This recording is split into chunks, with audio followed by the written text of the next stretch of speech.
తాళ్లతో కట్టేసి బూటు కాళ్ళతో తన్నుతూ రైతులపై దాడి చేసిన పోలీసులు అటవీ భూములు సాగిస్తున్న దాడి ఎంత దారుణం. ఇవాళ కబ్జాలు చేసి ఇవాళ పందికొక్కుల్లా తినేటువంటి అనేక మంది రాజకీయ నాయకులు, ఇవాళ రాజకీయ వ్యభిచారం చేసేటువంటి అనేక మంది నకిలీ రాజకీయ నాయకులు, ఇవాళ ఉచిత పథకాలతో కోట్ల రూపాయల విలువలు కట్టి ఇవాళ పేద ప్రజల మోసం చేసి ఇవాళ కోట్ల రూపాయలు దండుకునేటువంటి అనేక మంది ఉన్నారు. వాళ్ళు చేసిన పాపం కన్నా వీళ్ళు చేసే సాగు చేసుకుని బతకడం తప్ప. ఇలా వీళ్ళు చేసింది ఏంటిది? ఇలా వీళ్ళు చేసేటువంటి అన్యాయం ఏంది? వీళ్ళు ఇలా వాళ్ళు ఆ బూడును నమ్ముకొని, ఆ పోడు భూములను నమ్ముకొని, ఆ పోడు భూములను నమ్ముకొని అదే వాళ్ళ జీవన ఉపాధిగా వాళ్ళ పట్టా పాస్బుక్ లో ఏముండయి వాళ్ళు సాగు చేసుకొని బతుకుతూ ఇవాళ నలుగురికి బతుకునిచ్చేటువంటి ఈ ఆదివాసీ రైతు బిడ్డల మీద ఇంత దారుణంగా చేయడం వల్ల ఏం లాభం? ఇలా ఏ అయితే అటవీ శాఖ భూములు ఉన్న 55 లక్షల ఎకరాల భూములు ఇలా 10 లక్షల భూములు ఇలా అన్యక్రాంతాలకు గురైపోయినాయి, 10 లక్షల భూములు కబ్జాలకు గురైపోయినాయి.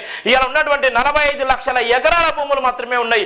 10 లక్షల భూములు ఎవరి దగ్గరికి పోయినా అంటే ఇలా ప్రజాస్వామ్యంలో ఎవరైతే కద్దరు చొక్కలు వేసుకున్నటువంటి ఎవరైతే ఉన్నారో రాజకీయ నాయకులు ఎవరైతే ఉన్నారో వాళ్ళ చేతుల పైన వాళ్ళని ఇలా కింద పడేసి తొక్కాలి కదా.